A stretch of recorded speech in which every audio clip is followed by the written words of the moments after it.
A long time ago, in a galaxy far, far away, there was a wonderful character created named Old Ben Kenobi.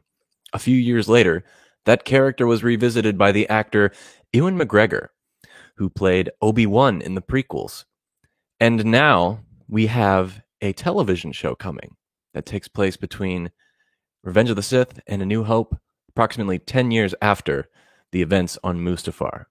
And today we're talking all about Ewan McGregor and his huge challenge that awaits him, getting ready to prepare for Obi-Wan Kenobi. You're listening to Han Talks First. So who talks first? You talk first? I talk first. And I, of course, am your host, Han. Welcome to the show. Glad you could join us today. This is the podcast you're looking for, a Star Wars podcast all about Star Wars. Imagine that. And today we got a bunch of great things to talk about. I'm going to share with you all about of course, the Obi-Wan news, which is our main topic, but I also want to talk about a few other things like the Andor TV show and some comments made by Stellan Skarsgård, who is now going to play a role in that show, and also about some news about the Lego Star Wars Saga game, and then about a very interesting story about how The Mandalorian actually came to be and what gave it the final thumbs up from Mr. Bob Iger. So if you're joining us now, welcome. If you're listening on the audio platform, thank you for listening, and be sure to check out the YouTube page as well, because there's tons of visuals I will be sharing. And be sure to subscribe, follow, like, and comment, all that good stuff, and I can't wait to get started. I hope you guys had a great weekend. It, of course, is Monday. This is episode 113, and I don't know. I'm in a good mood. It's a good day. I don't have a headache. I had a bad headache yesterday, so I'm kind of relieved that it's gone today. And I want to hear from you guys. How was your weekend? What did you guys do? Anything Star Wars-y related? I would love to know about it. I for one, I watched Solo, a Star Wars story, which I haven't seen since 2018 when it came out. Was it 2018? I think it was May 2018. And honestly, I didn't finish it. I don't think it is a bad movie per se, but it's definitely not good. There's a bunch of things with that. I watched it because I was supposed to be on a guest on another podcast that fell through, and we were going to review that movie. But after watching it, it made me realize I've never talked about Solo on this podcast before. So at some point, I will be doing a Star Wars story review, and you guys can join me for that too. And we'll talk about why that movie didn't work, some of the production drama that happened that kind of caused its ultimate demise, and a little bit about its monetary value and the profit it didn't make and why there was issues there. But I think it's an interesting story nonetheless, the behind the scenes of it all. So at some point we will do that. And I want to update you guys about something that I've been telling you I've been working on for the past month and a half, and it's my short film. I got the first assembly cut last night at like 11:30 p.m., and which means we're now going to start the first rough draft, which is pretty exciting. But I wanted to share with you guys the concept art for my movie, if you were interested. And if you're an audio listener, I'm sorry, but you can check out the concept art on the YouTube page. I'll link it as well. But here is the concept art, and it's just a title art made by my my lovely girlfriend, and it kind of represents everything my story is going to be about. It's called Dawn, obviously, and I was going for like a Marvel title reveal concept for when I was making my own. So this is like what you'll see on the IMDb page. It's not the official poster or anything like that, but this is the official title reveal, so to speak. And for the audio listeners, it's the words Dawn and the letter A.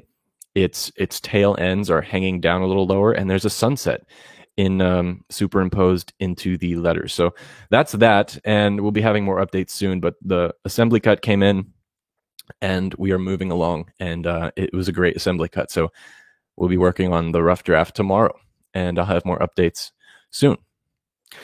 There was one, before I get into the first segment of today's show, I wanted to share with you guys something I stumbled on the interwebs that I found really interesting.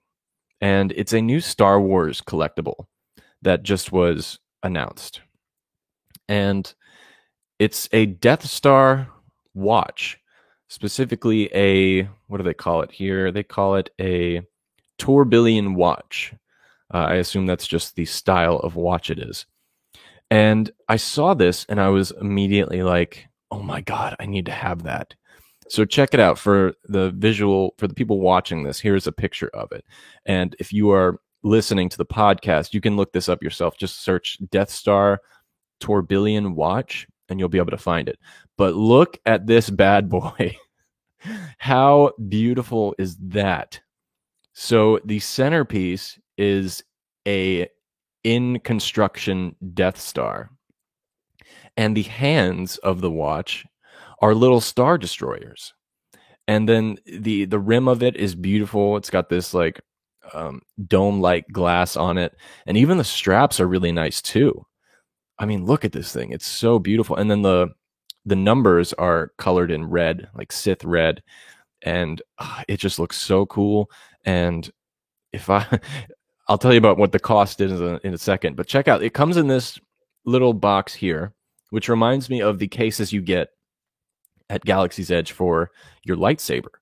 And it looks pretty heavy duty. And then it doesn't just come with a watch.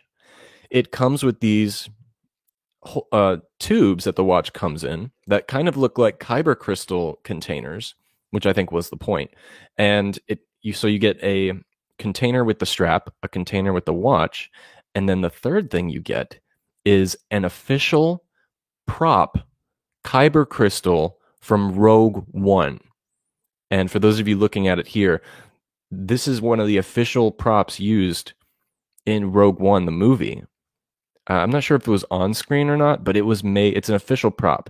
So this whole piece here, the watch, the crystal, the casing, this is an official collector's item. There's only 10 in existence. Only 10 of these were made. And now I'm going to tell you what the price of this thing is. So if you're watching live, you can go ahead and guess what the price is. But if you've looked it up already, don't share it with everybody else. But the price is $150,000 US. That's insane. Look at this. For a watch, I've never spent that much money in my life. Like, I wish I had that money. I would totally buy this watch. Like, that kind of spending cash, but that's insane. But it's really nice. And at some point when someone does buy it, I hope they do a video to show its features in real life. And I think what makes it so expensive is that kyber crystal that comes with it, which is one of 10 that was used for Rogue One, a Star Wars story. And yeah, I just thought that was really cool. Something I wanted to share. And I hope you guys appreciated it too. Hello to anyone watching live. They're on Facebook, on YouTube, and on Twitch. I have an update, actually, about the Facebook page. The Han Talks First Facebook page will stay active. However, we will not be streaming there live for a little while. It just requires a lot of bandwidth for my computer. And so if you watch on Facebook, we'll be back at some point once I get back home to my real studio. And, I can plug into Ethernet and have all my fancy tools with me. But for the meantime, this will be the last Facebook live show until further notice. Let's see. Okay, Max just reminded me that on May 25th, 2018 is when Solo came out. Yes, okay, perfect. So yeah, it's been a while since I saw that movie. He actually has some thoughts about it. He said, I personally really like Solo, and it's my second favorite Disney Star Wars movie, but I respect your opinion. And to be honest, I really like the logo because it reminds me of Tatooine. Oh, my Dawn logo. Yeah, partially, I mean, there's tons of Star Wars stuff in there if whenever you guys get around to seeing it. I like to throw in a lot of references in my stuff, so you'll see that too. But yeah, Solo, like I said, I don't think it's a bad movie. I think there was a lot of production issues that kind of hurt the final product. But again, at some point, I'm going to do a full episode dedicated to the review of Solo, maybe titled like Why It Didn't Work for Most People, or Solo Production Drama, or just something like that. But I'm going to want to put a lot of research into it before I just up and talk about it. So let's jump into our first segment of the show, like we do every Monday here. And here is Star Wars Replay number 14. Star Wars Replay! Star Wars Replay is where we replay major moments and events that happened this week in Star Wars history. And this week, back in 1964, Andy Serkis, who plays Snoke, was born. In 1981, Hayden Christensen, the actor playing Anakin Skywalker in the prequels, was born. In the year 2000, screenwriter Jonathan Hales joined Attack of the Clones for rewrites to George Lucas's script. In 2002, Attack of the Clones soundtrack was released. And finally, in 2003, the Clone Wars video game is released for Xbox. Great game, I highly recommend it. That's it for Star Wars Replay. Tune in next Monday to find out what major moments and events happened next week in Star Wars history. So yeah, 2 birthdays this week, and a bunch of other really cool stuff as well. Now, the one mention in there, Jonathan Hales, who helped write Attack of the Clones, which not a lot of people know about. It wasn't solely George Lucas. It was the one time in the prequels that he had an assistant writing, and the reason why he got the credit is because, according to the Writers Guild of America, you have to write at least 50% of either dialogue or action to be able to get a writing credit in the finals, like credits of rolling script. And so he wrote almost half, maybe more, of the Attack of the Clones script, and I know it gets a lot of heat. So I will be doing another episode in the future about Jonathan Hales, because there's not a lot of information on this guy, and he's never done an interview talking about Star Wars. And I'm going to go dig through the archives, the Jedi archives, and see what I can find and present it to you guys, because I think it'd be interesting to talk about. Maybe, even, possibly, if I can get in touch with him, have him on the show, and then he can talk about Attack of the Clones from a writer's point of view, which would be really, really cool. Speaking of other interviews, there's tons you can check out on this podcast if you're new here.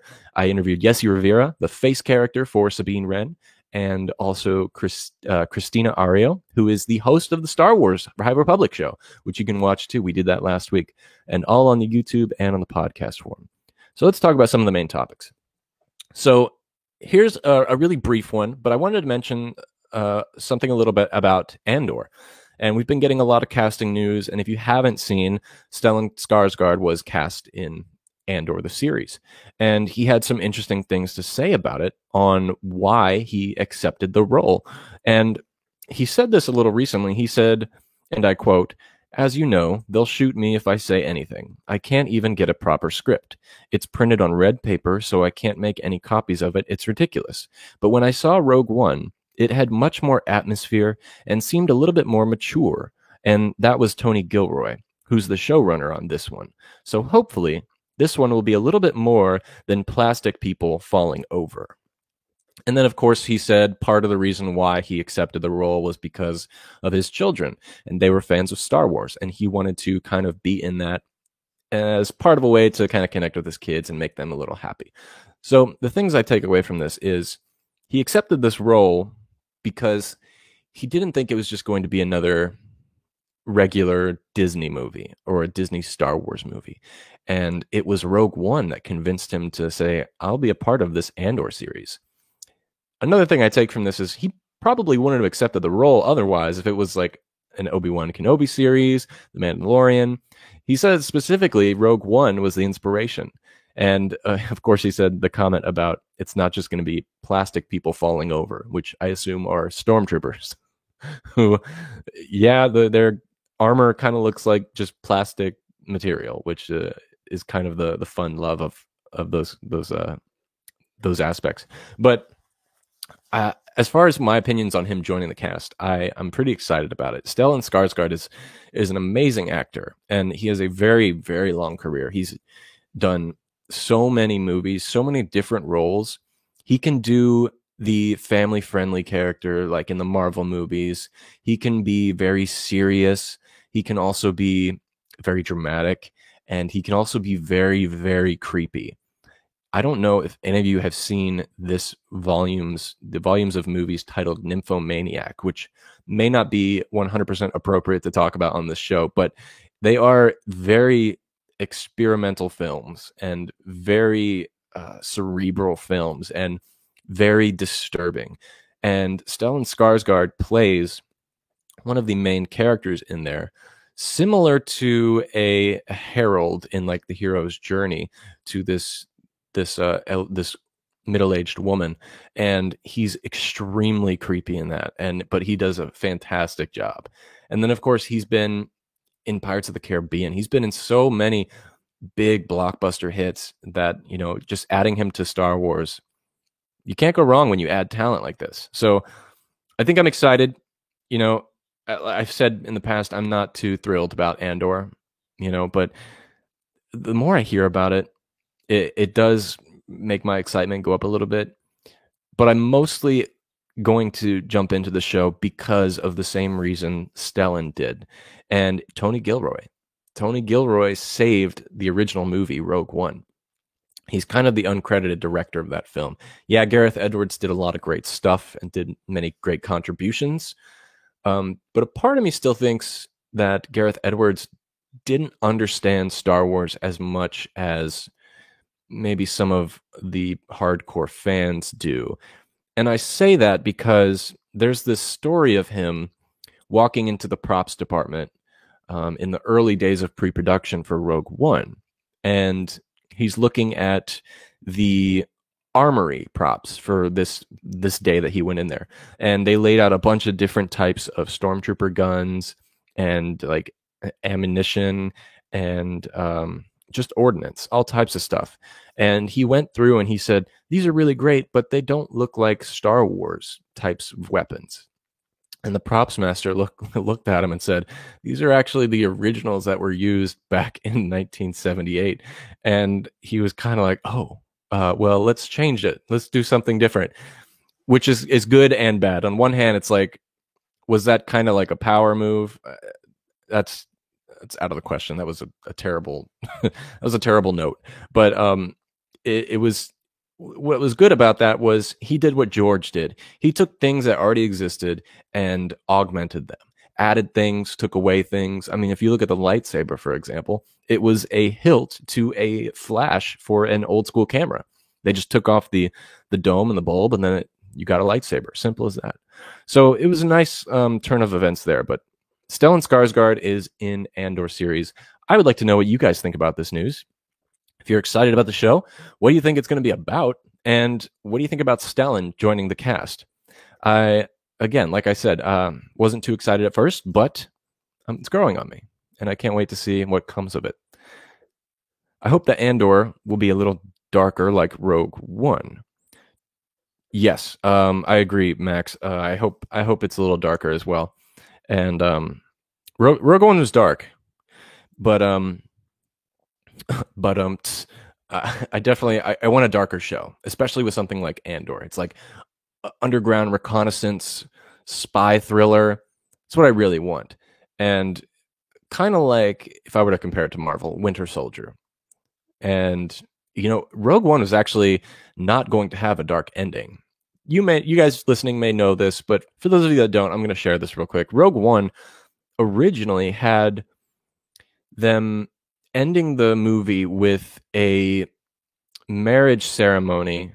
What is it called? A wedding.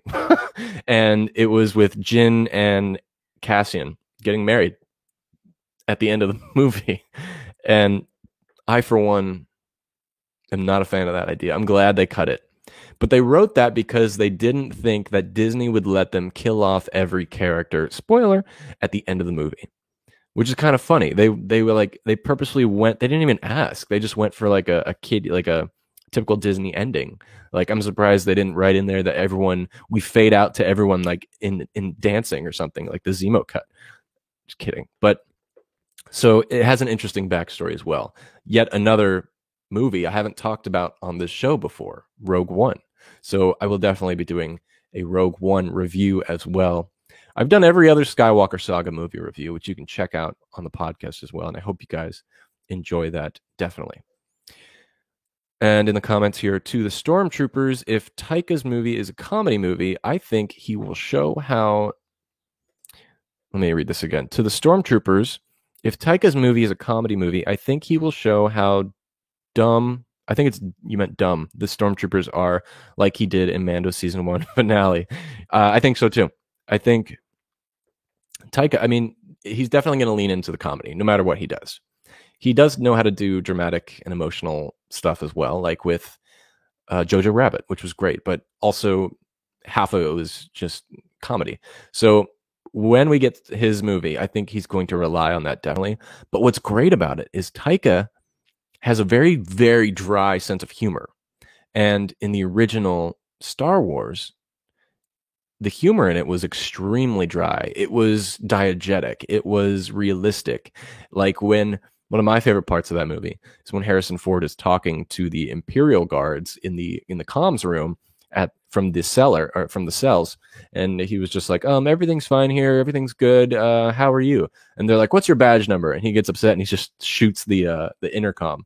It's like little stuff like that. That's just like, it said so much about the character, but it's also like funny and it's like realistic. It's not like too out there. So the next thing I wanted to talk about was the Lego Star Wars game, which you all know I've been extremely excited about. I don't play a lot of video games, but Star Wars video games are really cool to me. I played the Star Wars one for the mobile device, which I really loved. And when they announced the whole Skywalker saga as a Lego game, I was so thrilled to hear about it. And of course, last year it got postponed due to the pandemic, and they said, don't worry, 2021, we're coming out in the spring, which I think, if I was correct, it should have come out on Thursday, and they delayed it yet again. And they gave us a reason why. So here is the quote from TT Games, and they say, all of us at TT Games are working hard to make LEGO Star Wars The Skywalker Saga the biggest and best ever LEGO game, but we're going to need more time to do it. We won't be able to make our intended spring release date, but we'll provide update launch time as soon as possible. So what bugs me about this is a similar, I see this a lot in video game companies and how they approach their PR. They usually announce the game is coming out at a certain time, and then weeks before that release date, they say, we need a couple more months. Why do you wait until days or weeks before the release? I think, if I remember, it was supposed to come out either this week or in 2 weeks. 2 weeks from now.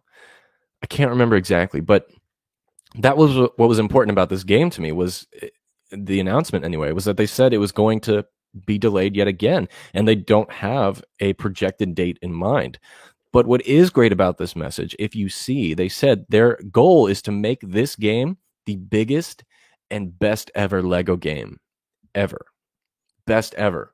That excites me. That means they must have a big budget for this game. And of course, they're working with Disney, working with LucasArts. So it's going to be up to par with our standards. One of the things I think may have thrown this thing off a little bit is they were waiting for The Rise of Skywalker to release. But again, that was 2 years ago almost. Well, a year and a half. And so, yeah, it's going to be interesting. It's obviously a very ambitious game. I mean, 9 movies in one game, that's huge. That's extremely huge. But when it does come out, I'm excited for it. I definitely can't wait to see it. It's up on my list. And here we have, MX says, I'm so excited about LEGO Star Wars, The Skywalker Saga, and it's so disappointing that it got delayed again because I really want to play that game. Right there with you, buddy. I can't wait. But when it does come out, I think it's going to be good. And to go back to the thing I said about where I see similarities in other gaming companies is Halo. Halo announced in 2019, I think it was in the fall of 2019, they released their trailer for Halo Infinite, which has been the most anticipated game for Halo fans ever since Bungie dropped the IP and gave it to 343 Industries. And they announced it was coming out next year, and then they, like weeks before it was supposed to drop, they said, you know what, we're going to push it back like another year. And they did that 3 times. So I don't know, it's just a pattern I see. I understand video games are very ambitious projects, and they don't have as big of budgets as like movies do, especially Hollywood produced movies. But regardless, it's going to be great when it comes out. I have a feeling, and we'll see. We'll see very soon. So, third topic before our main topic today is I wanted to talk about this very interesting story I found about how The Mandalorian got approved by Disney. More specifically, got approved by Bob Iger. So the show was being developed a long time ago by Jon Favreau and Dave Filoni, Kathleen Kennedy. And Kathleen Kennedy didn't get the approval to greenlight it. And so this was probably around the time of 2018, maybe summer is my prediction, is when they started development. And so the film wasn't greenlit. It wasn't like, I like the story, let's go. They had to develop concept art. They had to develop story. They had to develop characters and all this kind of stuff. And a big part of that is concept art. And this story reminds me a lot of the original concept piece that sold Star Wars to 20th Century Fox. And I'll get to that in a second. But there was a piece of concept art that made Bob Iger, the CEO of Disney, say, let's do this show. And he gave it the green light. And it was this right here. This piece of art is what made the executives say, let's make the Mandalorian TV show. Now, if you look, for those of you that can't see this image, it's a picture of Boba Fett holding up Baby Yoda, kind of like that scene from Lion King, like on Pride Rock, and showing the other Mandalorians that he exists. And this makes me believe that this show was supposed to be Boba Fett. It wasn't supposed to be the Mandalorian or any Mandalorian. It was going to be Boba Fett. And that was the original pitch for the show. And probably why it took so long to redevelop this series after it was approved. I don't know why they switched it and just did The Mandalorian. I have a feeling that was Kathleen Kennedy, because she wants to do new things and not rely on the old, which makes sense. But here is a quote from one of the artists who was in charge of the concept art creation team. Actually, the man who created this image, this piece of concept art. And he says here, I did an image of Boba Fett holding Baby Yoda to a bunch of Mandalorians. And that was the pitch piece for Bob Iger. So we had to get approval from Disney for them to give us the thumbs up to move forward with it. Yeah, there's a small group of concept artists that pitch a handful of images, and they are all presented. And I think Jon Favreau and Dave Filoni went and pressed it on Bob Iger, and they got the budget. And that's when they gave the art department the green light to go ahead and get started, which happened only a few months later. So this quote was from the man who created this image, and a fascinating story. It reminds me of what happened back in 1975 when George Lucas commissioned Ralph McQuarrie to draw a piece of concept art of R2-D2 and C-3PO. And he did, and it was called The Two Droids in the Desert. And George Lucas brought that to 20th Century Fox, and that picture is what made them say, let's make Star Wars. It's kind of a similar thing that happened here. They showed him this image of Boba Fett holding up Baby Yoda, and Bob Iger was like, let's make The Mandalorian. It's a pretty cool story I just wanted to share. Now, I'll get into the main topic here while you all are still with me, because this is the main reason why you're probably here. And it's about Obi-Wan Kenobi. Us Obi-Wan Kenobi. Now, the title of this video is Ewan McGregor's incredible challenge he faces when approaching the Kenobi series. And this is something I've wanted to talk about for a while. And I didn't prepare many notes on it because I just wanted to kind of speak from the heart.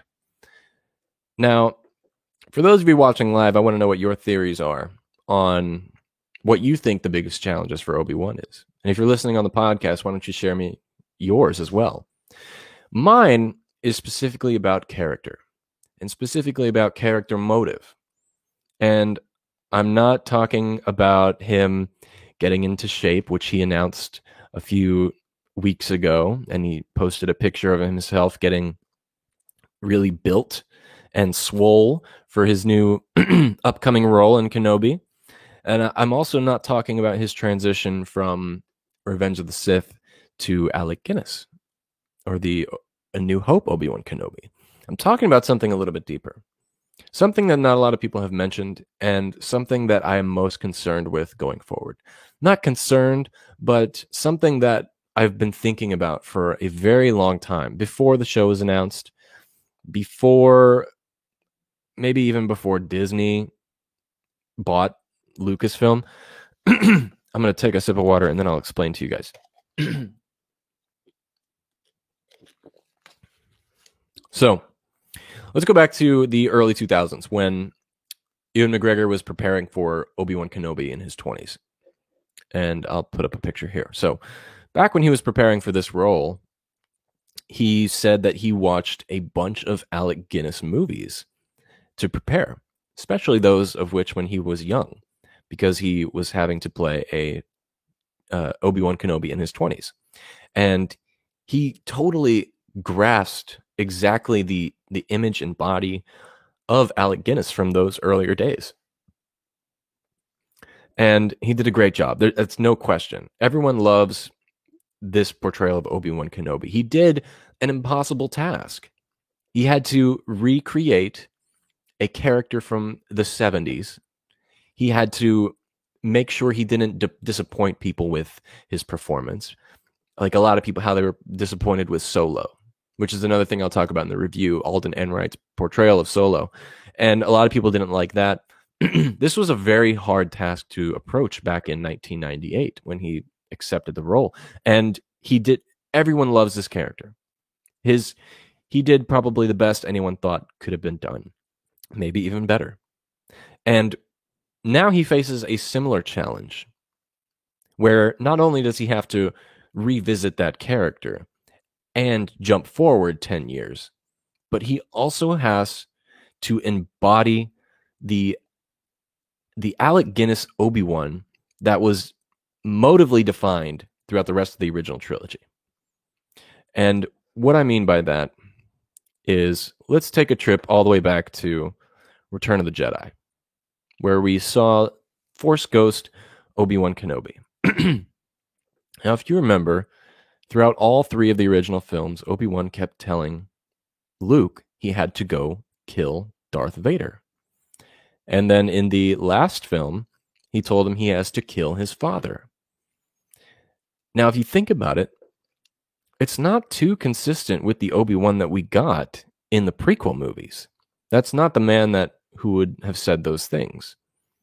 And if you think about his transition in Rebels when he shows up and kills Maul, he's a very different man. He's old, he's experienced, he's very calm, he's zen almost. And he doesn't strike me as the guy who would just instruct someone to, say, hey, go kill your father. Now, one thing that I always thought in these movies was Obi-Wan Kenobi was testing Luke Skywalker. I've said this before, but going back to the first scene where he tells Luke about the Force, about his father, there's this great moment, this scene in particular, when he's showing him the lightsaber, and he takes a minute and he just sits back and he just, thinks about the journey that he's potentially going to invite him to go on. And in that moment, you can see the wheels turning in his head. Is he going to tell him the full truth? Or is he just going to stick to his certain point of view? And then he proceeds to tell him about he has to go kill Darth Vader. We have to kill Vader. We have to kill the bad guys. And that to me is a test of honor for Luke. And a test to see if he's a hasty person, if he's just going to go out and, pretty much do what someone tells him to do and kill on command, or is he going to take the time and think about his decisions and try and come up with his own reason to do it, or to challenge Obi-Wan's choice? And so that's one thing that Ewan McGregor has to define in this movie, in this TV show going forward, is how is he going to interpret this Obi-Wan from the original trilogy? How is he going to transition from this, the Obi-Wan left on Mustafar, telling Anakin he failed him, to going to Obi-Wan Kenobi 10 years later? And that to me is one of the hardest challenges for Ewan McGregor. You know, he's got the part down. He knows this character. He portrays it perfectly, and he's also just a great actor in general. So I'm not concerned about that. What I am concerned about, and this partially may have to do with just the writing from either Deborah Chow or the screenwriter for this television show, is how are they writing this character? Are they writing it where Obi-Wan went through a drastic like change in his life and now he's a completely different person? Or are they going to continue what was built in Revenge of the Sith, where he's a little bit more of a mind player, like he plays with the minds of people and tries to get them on that. So I probably explained that pretty poorly, but that's one thing that I've been thinking about for a while. I probably should have wrote it down so I could have a better explanation of what I'm talking about. But I'd love to know what you guys think. If you are watching live, please let me know. You can also message me on Instagram or Twitter and stuff like that. And hello to all the new people in the chat. Welcome. I'm going to take a minute and see what you guys think about this. Before I do, I just want to ask everyone who's listening, whether it's on YouTube, Facebook, Twitch, or on the podcast, I want to ask you your opinion on something really important because, as you know, I have a couple different shows on the Han Talks First channel. There is, of course, the Han Talks First Star Wars show. There is the Marvel show that me and my girlfriend do, where we talk about Falcon and Winter Soldier and WandaVision, etc. And of course, I just started this little mini series with Yessie called How to Start Your Own Podcast. And I just wanted to hear from you guys if you guys are confused at all about what this brand is supposed to be. And my main question is, should I start a brand new show, like a whole new channel for these other shows that I have? My concern is when new people come and they see Han Talks First and they see the name, a Star Wars podcast, but then they see Marvel videos and how to start your podcast videos. And I don't want people to be confused or not understand what this show is. So I've been debating if I want to start a brand new channel for Marvel and then a brand new channel for any other shows that I might do in the future. And I would love to know your guys' thoughts as well. If you think I should do that, or no, you think I should just keep it all in one place and keep it going from there. I know I'm not a big enough podcaster to kind of branch off and start doing other shows as well. But I just wanted to make sure that there is no brand confusion with the people that watch this show, because you guys are most important to me as far as how you consume your content from this channel. So if you guys have any topics, you let me know.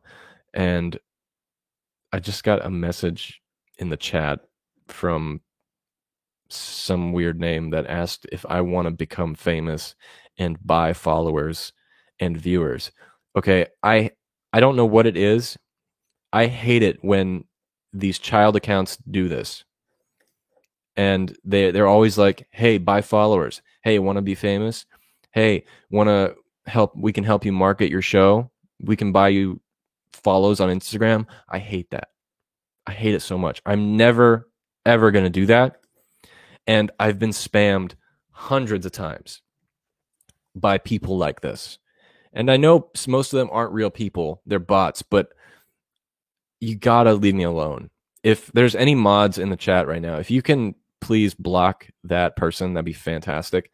I've had to block so many people on Instagram because they're just trying to ask if like I can pay them to help me build my stuff. And it's just so annoying. And it really gets to me because I'm not the type of person who wants to pay for promotion or pay to get views, because first of all, they're not real. And second of all, it's just a waste of money. And that's not what this show is about. So I know it's a little off topic for everybody. I'm so sorry. But yeah, if there's a mod watching right now, if you can block that person from ever coming back here, that'd be fantastic. So let me see what you guys are saying about today's topics, and then we'll get out of here. So Zarkez says hello. Hi. Hi, Zarquez. Welcome. I don't think I've seen your name before. Nice to see you. Josh says, hey, Han, I just want to stop in and show my support. Can't stay. I'm doing a work thing. Well, screw you. I'm kidding. Thanks for stopping by and say hey. It means a lot. So I know you got to work. When you got to work, you got to work. It's totally fine. Totally understand. So Max says, I think that Ewan will make a great job. He and Ian are... I think Ewan will make a great job. He and Ian are by far the best actors in the prequels, in my opinion. I think I agree with you. Ian McKellen definitely up there, and Ewan is definitely up there. I might suggest also Samuel L. Jackson. He didn't have a lot to do, but it's Samuel L. Jackson. And when you look at his other bodies of work that he's done outside of Star Wars, the character he plays in Star Wars is very different. And, you know, he doesn't drop like MFers and like all this other stuff. But I would throw in Samuel L. Jackson as well. And Christopher Lee. Isn't that funny? Most of those people are like side characters. They're not the main characters in Star Wars. But good point. And 4646 also says Obi-Wan will leave Tatooine in the show. And for me, there has to be a good reason why. I agree with you. Because Obi-Wan, he's a very committed person, right? He's got his one flaw from other Jedis, similar to Anakin, is attachment. He gets attached to Anakin. He gets attached to Satine. He gets attached to Yoda. And so it'd be complicated to see what is so important that would make him leave Tatooine. Because Luke is the last hope, a new hope. And he thinks that this new boy is the chosen one, as prophesized by Qui-Gon and the Jedi before him. So, yes, he'll have to have a good reason why to leave. So, we'll have to wait and see what's coming. And everybody, I think that will do it for today's show. A really quick live stream. I will be back in my home studio very soon. I'm tired of being here, so we'll have more content coming once I'm back home. And I'll keep you updated about my short film. And thank you so much for watching. And please, again, share this with your friends. Check me out on social media. Everything is at Han Talks First. And we will be back next Monday with more Star Wars. And we'll be back on Friday with the final episode of Falcon and Winter Soldier. It's ending. I can't believe it's ending. But you can hear what me and my girlfriend have to say all about it on Friday at 12 p.m. Possibly. My time might change a little bit because I think she works. But we'll be discussing that on the after show. And that's it, everybody. Thank you so much for joining me today. Like I said, come back next week. We'll have more to talk about and more interviews coming up really soon too. And a lot of people have been asking me about this new show that I teased, that I didn't realize I teased that much, but I'll talk about it soon. Don't worry. But thanks for showing your support. And again, somehow, some way, somewhere this week, may the Force be with you. So who talks first? You talk first? I talk first.